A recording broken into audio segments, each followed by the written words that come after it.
നമസ്തേ. ഇന്നത്തെ വീഡിയോയിലൂടെ നമ്മൾ മനസ്സിലാക്കുന്നത് കാർത്തികകാൽ മേടക്കൂറുകാരുടെയും കാർത്തിക മുക്കാൽ ഇടവക്കൂറുകാരുടെയും 2025 വർഷഫലത്തെക്കുറിച്ചാണ് ഈ വീഡിയോയിലൂടെ പറയുന്നത്.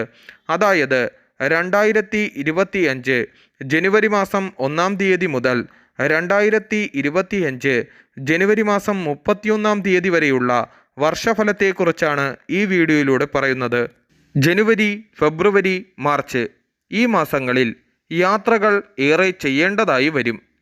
ലോട്ടറികൾ അടിക്കുവാൻ സാധ്യതയേറുന്നു. ഭാര്യയുടെ പിന്തുണയോടെ ഉയർന്ന പദവി അലങ്കരിക്കും.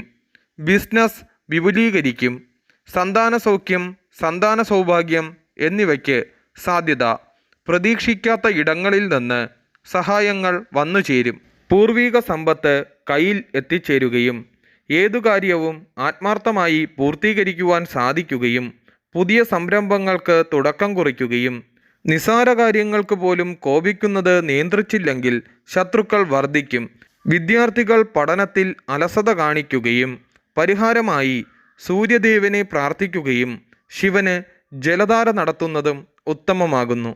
ഏപ്രിൽ, മെയ്, ജൂൺ ഈ മാസങ്ങളിൽ യാത്രകൾ ഗുണാനുഭവങ്ങൾ സമ്മാനിക്കുകയും പുതിയ സുഹൃത്തുക്കൾ വഴി ഭാഗ്യാനുഭവങ്ങൾ ലഭിക്കുകയും തൊഴിൽ രംഗത്ത് ഉയർച്ചയുണ്ടാകുകയും രാഷ്ട്രീയ രംഗത്ത് പ്രവർത്തിക്കുന്നവർക്ക് ഏവരാലും പ്രശംസിക്കപ്പെടുകയും ഭാവി കാര്യങ്ങളെക്കുറിച്ച് വ്യക്തമായ തീരുമാനങ്ങൾ എടുക്കുകയും ബുദ്ധിപരമായ തീരുമാനങ്ങൾ കൈക്കൊള്ളുന്നതിനാൽ വ്യാപാര മേഖലയിൽ പ്രവർത്തിക്കുന്നവർ പ്രശ്നങ്ങളിൽ നിന്ന് തലയൂരും. വിവാഹകാര്യങ്ങളിൽ തീരുമാനമെടുക്കും. ഉദ്യോഗത്തിൽ സ്ഥാനചലനത്തിന് സാധ്യത. കടം കൊടുത്ത പണം തിരികെ ലഭിക്കും. ശത്രുപീഡയുണ്ടാകും. പരിഹാരമായി ശിവന് ജലധാര നടത്തുന്നത് ഉത്തമമാകുന്നു. ജൂലൈ, ഓഗസ്റ്റ്, സെപ്റ്റംബർ ഈ മാസങ്ങളിൽ കലാസാഹിത്യ മേഖലയിൽ പ്രവർത്തിക്കുന്നവർക്ക് നല്ല സമയമാണ്.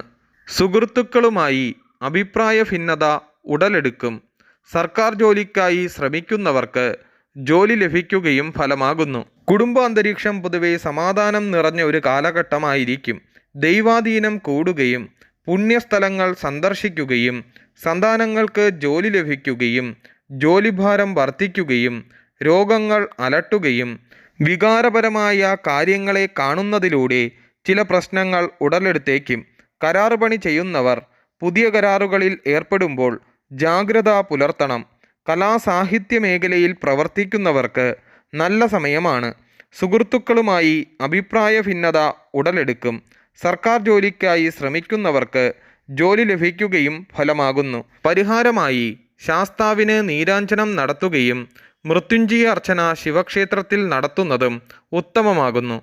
ഒക്ടോബർ, നവംബർ, ഡിസംബർ ഈ മാസത്തിൽ വരുമാനം വർദ്ധിക്കുകയും കാർഷിക മേഖലയിൽ ഏർപ്പെട്ടിരിക്കുന്നവർക്ക് ആദായം വർദ്ധിക്കുകയും കുടുംബത്തിൽ മംഗളകർമ്മങ്ങൾ നടക്കുകയും മനസുഖം അനുഭവപ്പെടുകയും നഷ്ടപ്പെട്ടു എന്ന് കരുതിയ സമ്പത്ത് തിരികെ ലഭിക്കുകയും സാഹിത്യകാരന്മാർക്ക് ഉത്തമ സമയവുമാകുന്നു. പുതിയ ഭൂമി കൈവശം വന്നുചേരുകയും ദൂരയാത്രകൾ നടത്തുകയും വിദ്യാർത്ഥികൾക്ക് അലസതയുണ്ടാകുകയും വിവാഹാദി കാര്യത്തിൽ തീരുമാനം എടുക്കുകയും അനാവശ്യമായി പണം ചെലവാക്കുകയും കർമ്മരംഗത്ത് ശോഭിക്കുകയും ബിസിനസ്സുകാർക്ക് സാമ്പത്തികമായി മെച്ചം അനുഭവപ്പെടുകയും ഫലമാകുന്നു. പരിഹാരമായി നവഗ്രഹ അർച്ചന നടത്തുന്നത് ഉത്തമമാകുന്നു.